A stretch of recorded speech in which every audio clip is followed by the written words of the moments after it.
এইভাবে দুর্গম পথ অতিক্রম করার পরে আমার নবী বলে, বাবা আবু বকর, এত পথ হেঁটে এসেছি, কষ্ট হয়েছে, তবে আর হাঁটতে পারিনি, বড্ড ক্ষুধা লেগেছে, ক্ষুধা পেয়েছে, দেখো না কোনো বাড়ি পাওয়া যায় কি? আমার রাসূলুল্লাহ বলা মাত্র আবু বকর মরুভূমির মাটিতে দাঁড়িয়ে চারিদিকে তাকিয়ে তাকিয়ে দেখে একটা কুঁড়ে ঘর। ইয়া রাসূলুল্লাহ হাবিবাল্লাহ, একটাও ঘর দেখতে পাইনি, তবে এমন একটা ঘর দেখেছি, ঘরটা হবে কুঁড়ে। ওগো নবী, সেই দেখো কুঁড়ে ঘর। নবী বলে, চলো বাবা আবু বকর, ওই বাড়িতে গিয়ে কিছু খাবার পাই কিনা। আবু বকরকে নিয়ে রাসূলুল্লাহ বাড়িতে গেল। ঘরের দরওয়াজা বন্ধ। হযরতে আবু বকর দরওয়াজায় দাঁড়িয়ে আওয়াজ দিয়ে বলেছিল, কে আছো বাড়িওয়ালা? একবার দুবার তিনবার ডাকলেন, উত্তর পায় না। শেষে আরে কিনা ওই বাড়িওয়ালাদের ভিতরে একটা বুড়ি মেয়ে ছেলে ঘরে ছিল। স্বামী ছাগল চড়াতে গিয়েছিল। বুড়ি মেয়ে ছেলেটা তিনবার শোনার পরেও মরুভূমির উপরে যুবক মানুষ এসে আমায় ডাকছে, কিন্তু আমি একা ঘরে দরজাটা খুলি কেমন করে? স্বামী আমার তো ঘরে নাই। কিন্তু তিনবার ডাকার পরে উনি বলছেন, আমি জানালার ফাঁসা দিয়ে বাইরের দিকে তাকিয়ে দেখি দুটো মানুষের ভিতরে একটা মানুষ যেন তার নুরানি জ্যোতিতে আমার ভিটেটা আলোয় গুলজার করে রেখে দিয়েছে। জোরে বলা যাবে সুবহানাল্লাহ। বলছে, আমি ওই মানুষটার রূপ দেখে মুগ্ধ হয়ে দরওয়াজাটা খুলে দিয়ে বলেছিলাম, কোথায় তোমাদের বাড়ি? বলছে, আমাদের মক্কা শহরে বাড়ি। যাবে কোথায়? মদিনায়। তাহলে আমার বাড়ি কেন? মা বড় ভুকা, ক্ষুধার জ্বালা সহ্য করতে পারেনি। যদি তোমার ঘরে কিছু থাকে খেতে দাও, আমরা খেলে পরে ক্ষুধার জ্বালাটা নিবারণ হবে। বলছে, কি কথা শোনালে আমার? আমার ঘরে খানা দেওয়ার মতো এক দানা খানা নাই, কি দেব তোমায়? আমার নবী যখন বুড়ি মেয়ে ছেলেটা আবু বকরকে বলছে, আর আবু বকরকে নবী আমার বলছে, বাবা আবু বকর, যদি ঘরে কিচ্ছু না থাকে, আমি নবী দেখতে পেয়েছি ওর ঘরের পাশে ওই একটা ছাগল শুয়ে আছে। ওই ছাগলটা কি দুয়ে দুধ খাবার মতো পারমিশন ওই মহিলা দেবে? আবু বকর বলছে, মা, তোমার ওই ঘরের ছেঁচে যে রোগা ছাগলটা শুয়ে আছে, ওই ছাগলটা কি দেবে? আমরা দুজনে দুধ দহন করে ক্ষুধার জ্বালা নিবারণ করব। ওই সময় মহিলাটা বলেছিল, কি কথা বললে? আমাদের যত ছাগল পাল আছে তার ভিতরে সব ভালো, আমার স্বামী ভালো ছাগলগুলো নিয়ে গেছে। এই ছাগলটা হ্যান্ডিক্যাপ, অসুস্থ, দুর্বল, দাঁড়াতে পারে না, বেড়াতে পারে না, তাই আমার স্বামী ওকে নিয়ে যায়নি। তুমি কেমন করে বললে এই ছাগলটা দহন করে আমরা দুধ দুয়ে খাবো? কিন্তু আমার নবী বলে, বাবা আবু বকর, বুঝিয়ে বলো না। বারবার নবী যখন বলে, মেয়েটা বলে, আমি ওই কথা শুনতে ওই মানুষটার মুখের দিকে তাকিয়ে আমি যেন মুগ্ধ হয়ে গেছি। আমি সঙ্গে সঙ্গে বললাম, বাবা, যদি এই ছাগলের দুধ থাকে তাহলে দুয়ে তোমরা খেতে পারো, পারমিশন দিলাম। বুড়ি যেমনি বলেছে যে ছাগলটা দাঁড়াতে পারে না, বেড়াতে পারে না, বুড়ির জবান দিয়ে যখনই বেরিয়ে গেল, যদি তোমরা দুয়ে খেতে পারো আমার পারমিশন রইল। ওই ছাগলটার কেউ হু বলে তুলে দিল না, কান ধরে টেনে দাঁড় করিয়ে দিল না। সঙ্গে সঙ্গে ছাগলটা দাঁড়িয়ে গেল। দাঁড়িয়ে যাবার পরে সুস্থ অবস্থায় আমার রাসূলুল্লাহর দিকে মাথাটা দোলাতে দোলাতে এগিয়ে যায়, আর কাছাকাছি গিয়ে ওই ছাগলটা আমার রাসূলুল্লাহকে সালাম জানায়। জোরে বলা যাবে সুবহানাল্লাহ। হযরতে আবু বকর বলে, নবী বলে, ছাগল শুয়েছিলে তুমি, দুধ দুয়ে খাবো আমি আর আবু বকর, তুমি কেন আমায় সালাম দিলে বলতে পারো?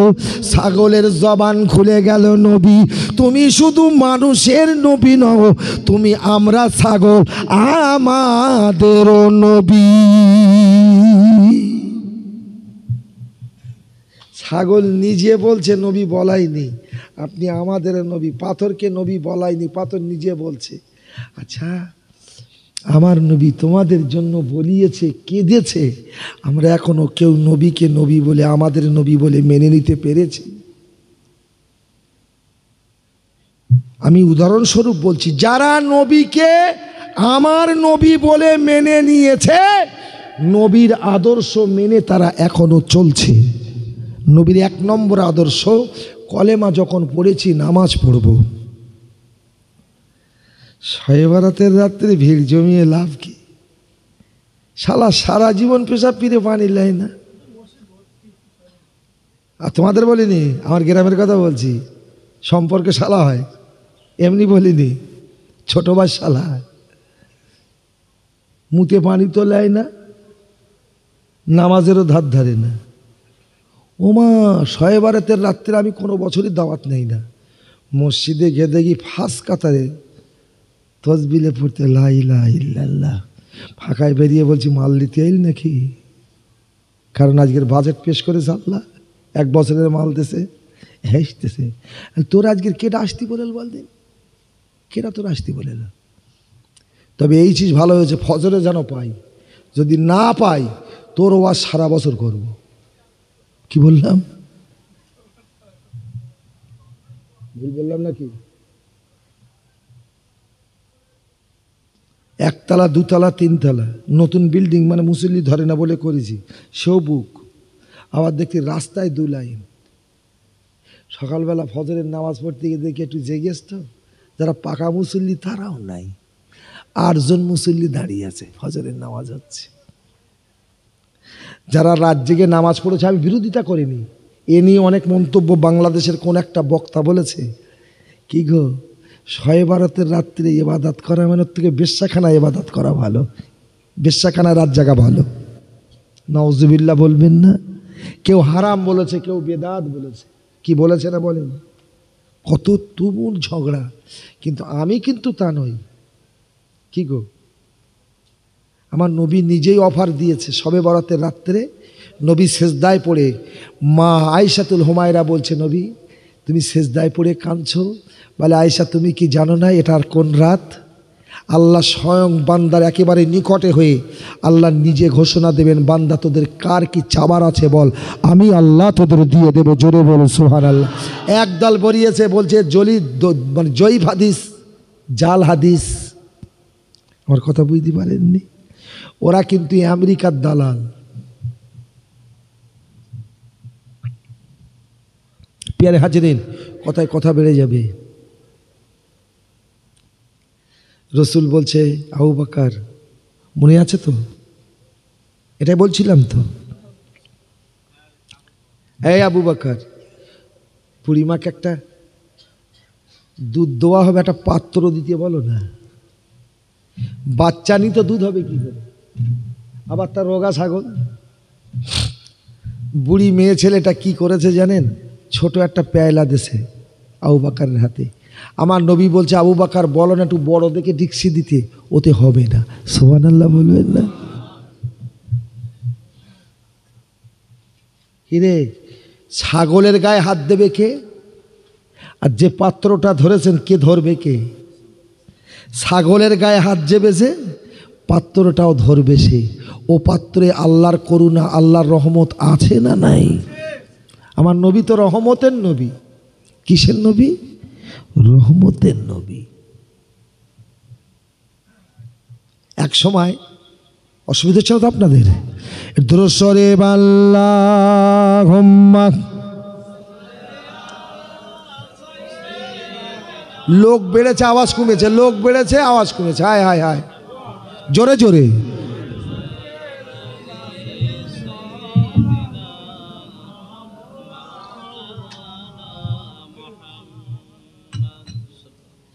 নবীর শানে একটু মন খুলে দরুদ শরীফ পড়েন দিন, একটু দেখে যাই, দেখে যাই। সবাই মিলে মুরব্বী যারা আছেন একটু আওয়াজ স্লো দিলে চলবে, কারণ তোমাদের দেখলে নবীও কষ্ট পায়। কি ঠিক কিনা বলে? আওয়াজ দিয়ে আল্লাহুম্মা, আলহামদুলিল্লাহ, আলহামদুলিল্লাহ, খুব সুন্দর হচ্ছে।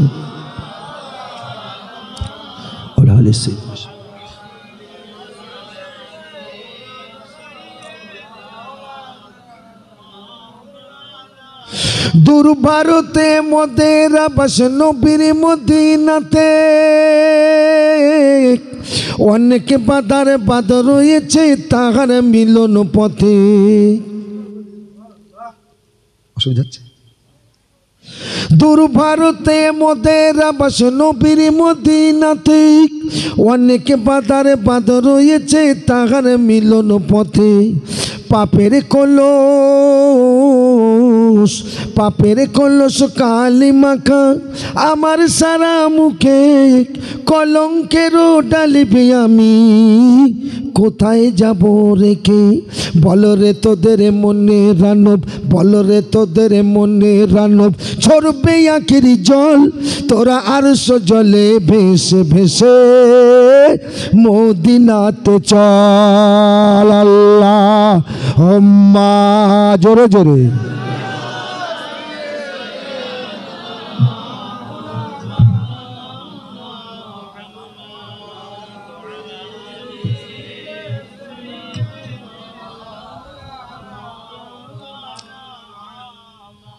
নবীর সবচাইতে বেশি হাদিস যিনি লিখেছেন তিনার নাম কি?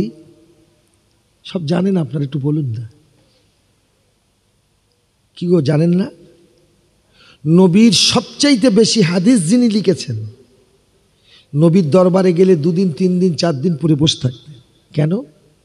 যদি ফিরে যাই আর ওই ফাঁকে নবী যে কথাগুলো বলবে আমি যদি না জানতে পারি তা লিখব কি করে? তার নাম হলো আবু হুরায়রা। কি নাম? আজকে তো হুরায়রা হুজুর ছিল না, তাও ভুলে গেলি রে। আমি উঠেই বলিলাম না প্রথম, টক্কা না ফক্কা। এ ওয়াজ অনেক শুনেছেন, আবু হুরায়রার জীবনী অনেক শুনেছেন। একদিন আবু হুরায়রা ঘরে বসে কাঁদছে আল্লাহর কাছে, আল্লাহ বড্ড খিদে পেয়েছে, কারে কি বলবো? বলবো হাদিসটা? জোরে বলুন, বলবো? কারে গিয়ে বলবো? আচ্ছা, আমাদের খিদে লাগলে কারে বলি? মাকে বলি।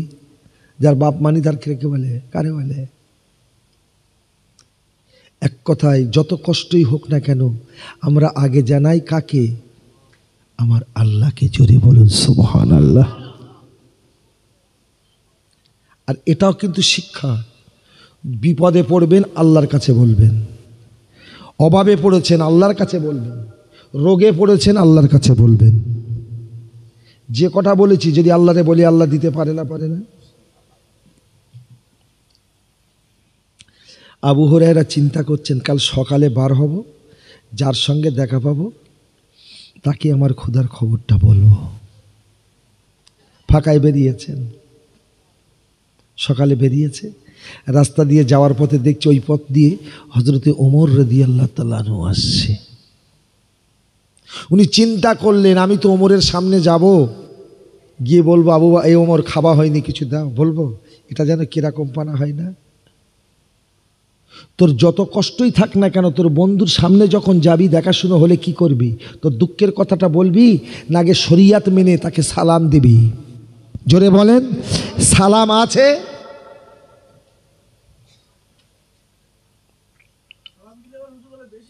হ্যাঁ, এ বড় দরবেশ হয়ে গেছে, বলে বসবে।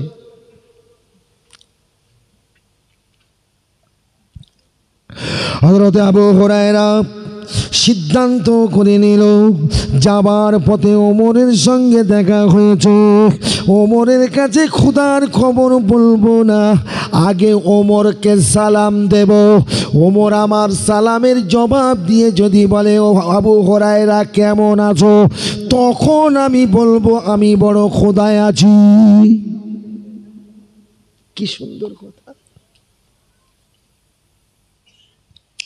আবু হুরায়রা গিয়ে হযরত ওমরের সামনে দাঁড়িয়ে সালাম দিল, হযরতে ওমর সালামের জবাব দিল, কিন্তু আবু হুরায়রা যেটা ভেবেছিল জবাব দিয়ে আমার খবর জিজ্ঞাসা করলে আমি বলবো, হযরতে ওমর জবাব দিল বটে, আবু হুরায়রার কাছে কোনো কথা না বলে সাইড কাটিয়ে চলে গেল। আবু হুরায়রা বলে সর্বনাশ করেছে।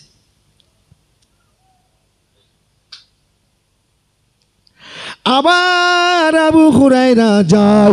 যেতে যেতে যেতে যেতে দেখে ওই পথ দিয়ে হযরতে আবু বকর আসে। হযরতে ওমর, আবু হুরায়রা ভেবে নিল আমি ওমরকে সরাসরি খোদার খবর বলিনি, আমি ভেবেছিলাম সালাম দেব।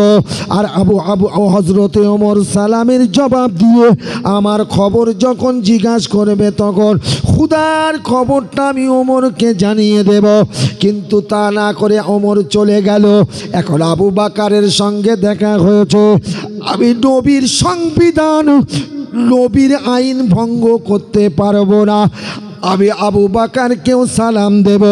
আবু বকর সালামের জবাব দেবার পরে যদি কিছু জিজ্ঞাসা করে তাহলে আমি আমার খোদার খবরটা বলবো। সামনে দাঁড়িয়ে সালাম দিল। আবু বকর সালামের উত্তর দিল। ওমরের মতো কোনো কথা না বলে আবু হুরায়রার পাশ দিয়ে চলে গেল। আবু হুরায়রা বলে, আল্লাহ, এত খোদায় এত ভুকায় পড়ে আছি, দুজনকে সালাম দিয়েছিলাম, মনে করেছিলাম জবাব দিয়ে জিজ্ঞাসা করলে বলবো, কিন্তু দুজনে কেউ জবাব দিয়ে কোনো কথা বললেন না। দুজনে সাইড কাটিয়ে চলে গেল। এখন আমি কাকে বলবো? আবু হুরায়রা আবার হেঁটে যায়। যেতে যেতে যেতে যেতে দেখে ওই পথ দিয়ে স্বয়ং বিশ্ব নবী হেঁটে আসে। আবু হুরায়রা নবীর কাছে গিয়ে সালাম দিল। আমার রাসূলুল্লাহ সালামের জবাব দিয়ে বলেছিল, বাবা আবু হুরায়রা, কোথাও যেতে হবে না, চলো আমার সঙ্গে, আমি রাসূলুল্লাহ আমার বাড়িতে। সবাই ফেলে দেবে, নবী কি আমাদের ফেলে দেবে? হযরতে আবু হুরায়রা চিন্তা করে, নবীর ঘরে তো আহার নাই, খানা নাই।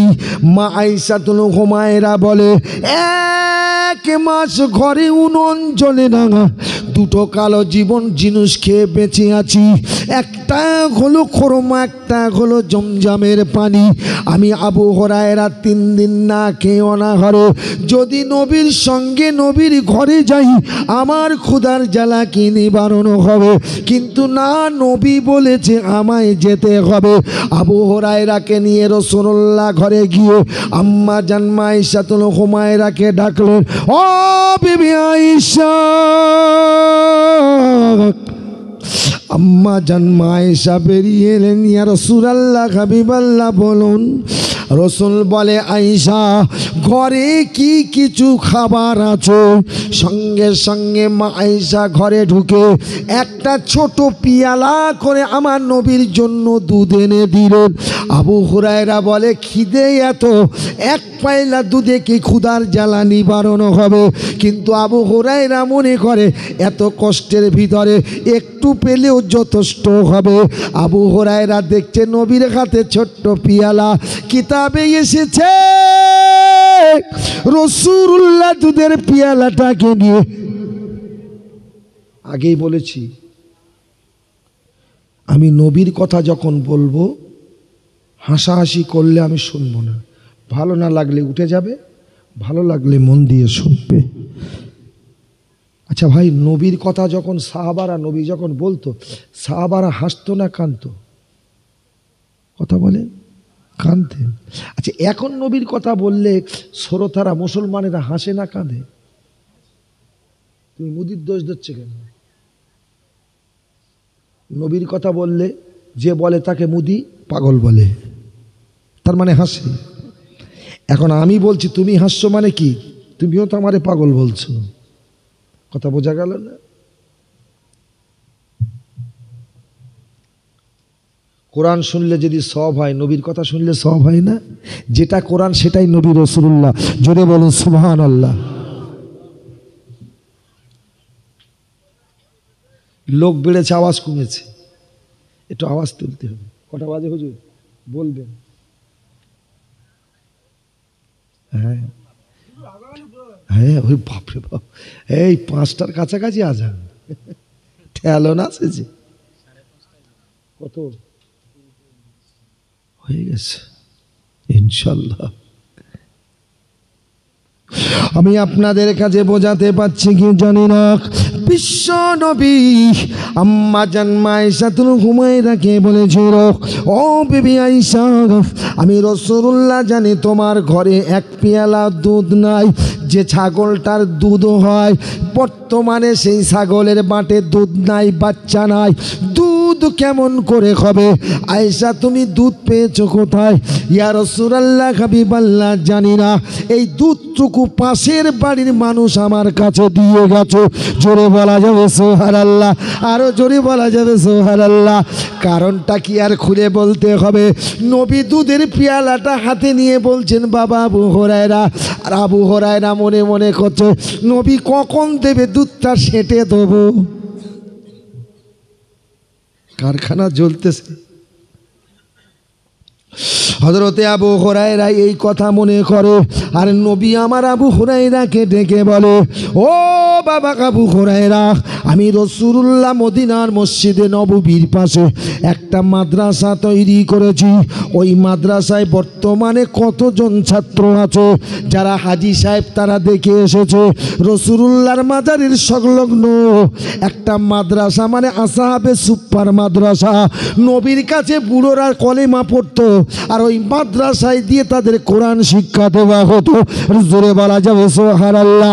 নবী বলে বাবা আবু হুরায়রা, ওই মাদ্রাসায় ছাত্র কতজন? হুজুর 40 জন। কতজন? নবী বলে বাবা আবু হুরায়রা, তুমি একলা কি দুধটা খাবে? না না না, এই দুধের পেয়ালাটা নিয়ে তোমরা 41 জন মিলে ভাগ করে খাও। আবু হুরায়রা বলে ছোট পেয়ালার দুধ আমার একলা কুলোয় না। আবার নবী বলছে 41 জন ভাগ করে খেতে হবে। সর্বনাশ, আমি আবু হুরায়রা যদি হাতে করে ভাগ করে দেই, সবার দিতে দিতে যদি ফুরিয়ে যায়, আমি আবু হুরায়রা কি আর খাওয়া হবে? তাই আবু হুরায়রা মনে করে এ দুধটা আমি পরিবেশন করব না, ওদের দিয়ে বন্টন করাবো। আমি আগে ভাগে একটু নিয়ে চুষে নেবো, খেয়ে নেব। আর নবী আবু হুরায়রার মনের খবরটা জানতে পেরে বলেছিল, ও বাবা আবু হুরায়রা, রুটটা চেঞ্জ করো, তোমার বাজেটটা চেঞ্জ করো। আমি তোমার হাতে দিয়ে বলেছি তুমি বন্টন করবে, তুমি বলছো ওদের দিয়ে বন্টন করাবো। না না না আবু হুরায়রা, তা হবে না, তোমাকেই ওই দুধটা নিজে হাতে বন্টন করে দিতে হবে। জোরে বলা যাবে, আরো জোরে বলা যাবে। বাড়িওয়ালা যদি 5 কেজি চাল রান্না করে 300 লোকের খাদ্য দিতে দেয়, আমার হাতে দে, ও মালা ফেলে আমি পালাবো না, রেখে দেবো? মালা রেখে পালাবো কি, তাই না? কি বলে? রেখে বলো চললো ভণ্ডল থাকলো তোর গোস্ত। 300 লোক খাবে 5 কেজি চাল, অসম্ভব। আবু হুরায়রা কি তা করেছিলেন? না না, মানবতার নবীর আদর্শ দিয়ে আবু হুরায়রা তার জীবনটাকে, দেহটাকে তৈরি করেছিলেন। আবু হুরায়রাকে যখন নবী বলেছে রেডি, কিন্তু নবী বলে বাবা আবু হুরায়রা, ও বাবা আবু হুরায়রা, 40 জন ছাত্র, তুমি একজন 41 জন। তুমি কি জানো না তোমার নবী এখন না খেয়ে অনাহারে? তাহলে 42 জন। আগে আমার কাছে আনো, আমি একটু খাবো, তারপরে তুমি ভাগ করে দেবে। আবু হুরায়রা রাসূলুল্লাহর কাছে নিয়ে গেল। নবী দুধের পেয়ালাটা নিয়ে ঠোঁটে লাগিয়ে দিল, দেবার পরে বলছে এবার যাও সবাইকে দাও। কিন্তু আমার নবী আবার একটা কথা বলছে, আবু হুরায়রা, যাকে যখন খেতে দেবে তাকে বলে দেবে, নবী বলেছে পারো তো দুধ বেশি করে খেয়ে নাও, আর হয়তো দুদিন নাও হতে পারে। কি বলেছে? যখন খাতি দেবে বলে দেবে একটু বেশি করে খেতে বলেছে নবী, কারণ দুদিন আর নাও হতে পারে।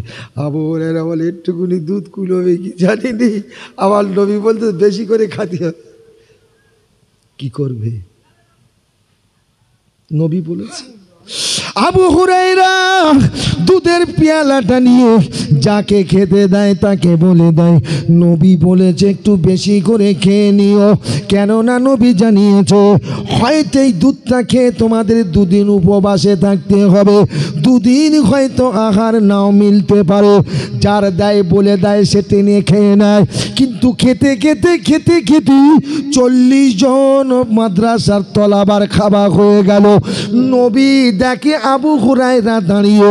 রসুল বলেছিল আবু হুরায়রা দুধ কি সবার খাবানো হয়ে গেছে? জি হুজুর, মাদ্রাসার তলাবাদের খাবানো হয়ে গেছে। ও বাবা আবু হুরায়রা দাঁড়িয়ে কেন? পিয়ালায় কি আর দুধ নাই?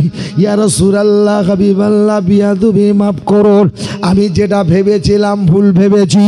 এতজনকে পেট ভরে খাবানোর পরেও আমি আবু হুরায়রা দেখি এখনো পিয়ালায় আমার খাবার দুধ রয়েছে। জোরে বলা যাবে সুবহানাল্লাহ, আরো জোরে বলা যাবে সুবহানাল্লাহ। ভুল আমায় বুঝবেন না, আমি বোঝানোর জন্য কথাগুলো বলি। এবার সেই জায়গায় চলে যাই, মনে আছে কোন জায়গা? কোন জায়গা বলুন তো?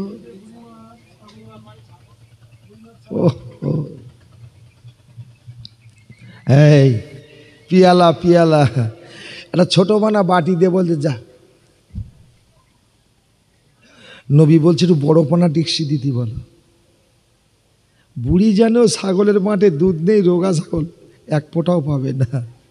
এরে আপনারা দিল্লি গেছেন? দিল্লি পদ্মফুল মন্দির আছেন একটা, নাম শুনেছেন? পদ্মফুল মন্দির, মন্দির নয় রে, নাম দিয়েছে। পদ্মফুল দিয়ে একদম ফুল পদ্মফুলের মতো তৈরি। আমি নিজে গেছি। এবার আপনারা বলবেন মন্দিরে গেলেন কেন? ওখানে ঠাকুর কিচ্ছু নেই। কি সুন্দর ব্যবস্থা, যিনি তৈরি করেছেন দেখার মতো। ওখানে ট্যাপগুলো লাগানো আছে পানি নেওয়ার জন্য। ট্যাপে হাত দিয়ে ঘোরাতে হবে না, তলায় হাত দিলে পানি আপনি হাতে পড়বে। এই তোর ব্রেনে যদি এইরকম হয়, আর যাকে সৃষ্টি না করলে কিছুই হতো না, ব্রেনটাও তৈরি হতো না, তার জন্য কি হবে? কথা বুঝতে পারছেন কিছু? বুড়ি বলছে ছাগলের মাঠে দুধ নেই, দুধ থাকার কি দরকার? ও মাঠের তলায় হাত পাতবে কে? কথা বলছেন না কেন? বিশ্বনবী রাসূলুল্লাহ ওই ছাগলের জন্য বড় ডিক্সি চেয়েছে। বুড়িমা একটা বড় ডিক্সি দিলেন, আবু বকর রাসূলুল্লাহর হাতে দিল। আমার দয়ার নবী ছাগলটার পাশে বসে ডিক্সিটা তলায় দিয়ে হাত যেমনি পেতেছে, পাতা মাত্র মনে হচ্ছে ট্যাপের মতো ঝরঝর করে ওই ডিক্সিতে দুধ পড়ার কারণে কয়েক সেকেন্ডের মধ্যে আর কিনা ডিক্সিটা দুধে ভরে গেল। বাবা আবু বকর খেয়ে নাও বাবা। আবু বকর বলে ইয়া রাসূলুল্লাহ, হাবিবাল্লাহ, আপনি আগে খাবেন, তারপরে আমি খাবো। নবী বলে বাবা আবু বকর, আমি তোমাকে সঙ্গে করে এনেছি, তোমাকে খাইয়ে তবে আমি রাসূলুল্লাহ খাবো। ও ভাই আবু বকর খেলেন, নবী খেলেন। খাবার পরে দুধ শেষ হয়ে গেছে, আবার ডিক্সিটা পেতে দিয়ে রসুল আমার হাত পাতা মাত্র ট্যাপের মতো ঝরঝর করে পানি পড়ে আবার দুধ ভরে গেল। বাবা আবু বকর এই দুধের ডিক্সিটা নিয়ে বুড়িমার হাতে দিয়ে বলো, তোমার স্বামী ঘরে এলে দুজনে দুধটা ভাগ করে খাবে। চলে গেল আমার নবী আর আবু বকর বিদায় নিয়ে। ও ভাই সঙ্গে সঙ্গে ছাগল নিয়ে বাড়ি ঢুকলো বাড়িওয়ালা। ঢুকে বলছে, বিবি আজকে বাড়িটা যেন মনে হচ্ছে কেমন কেমন। বলছে ব্যাপার কি? আমার মনে হচ্ছে বাড়িটা মেশকে আম্বারের স্প্রে করে দিয়ে গেছে। বলে মা বিবিকে বলছে, বিবি রে ব্যাপারটা কি বুঝতে পারেনি? বলে স্বামী তুমি ছাগল পাল নিয়ে চলে যাবার পরে দুটো মানুষ এসেছিল, সমস্তটা যখন খুলে বলেছে তখন বলছেন ওই ছাগলওয়ালা, ও বিবি, আমি ঘর বাঁধলে মানুষ যেখানে বাস করে বসতির ভিতরে ঘর বেঁধে বাস করতে পারতাম, আমার আপনজনদের কাছে ঘর বেঁধে বাস করতে পারতাম, কিন্তু না, আমি তার বিপরীত মরুভূমি রাস্তার ধারে আর কিনা গোলপাতার দিয়ে ছাউনি আমি ঘর কেন করে বাস করছি তুমি কি জানো না? আমি তৌরিত কিতাবে পড়েছি, একদিন আখিরি জমানার নবী মক্কা থেকে কাফেরদের অত্যাচার সহ্য না করতে পেরে আল্লাহর হুকুমে মক্কা থেকে মদিনায় এই রাস্তা দিয়ে হিজরত করবে। তাই আমি আর কিনা ওই নবীকে দেখার জন্য এখানে ঘর বেঁধেছি। তবে বিবি, আমি ঘরে আসার আগে তোমার কাছ থেকে ছাগলের দুধ খেয়ে গেছে, দিয়ে গেছে, তিনি অন্য কেউ নয়, উনি হলেন আখিরি জমানার নবী। তবে উনি যখন চলে গেছে এখানে আর থেকে কি লাভ হবে? ঘর বাড়ি ভেঙে গাঁটেরি বাঁধো, চলো নবী যেখানে আছে চলো আমরা সেখানে চলে যাই।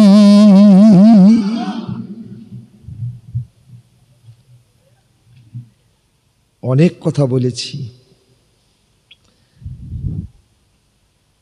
নবী তো এখান থেকে চলে গেছে, আর তার আসবে না, তা এখন এখানে থেকে আর লাভ কি? নবী যেখানে আছে চলো সেখানে যাই।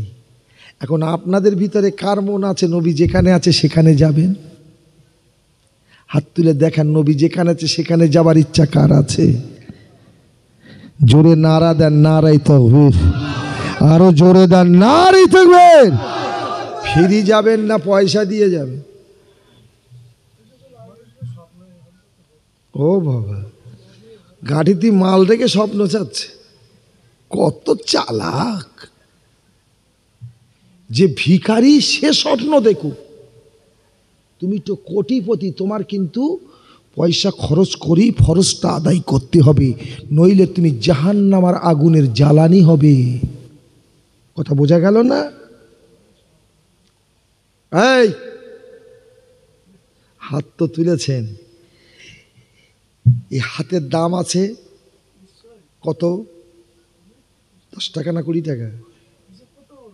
হিসেব নেই, মনে করেন 1000-5 দিলেও চলবে, তাই তো নাকি? একটা আর্টিস্টকে বলে যদি এরকম একটা প্লাস্টিকের হাত করে দাও,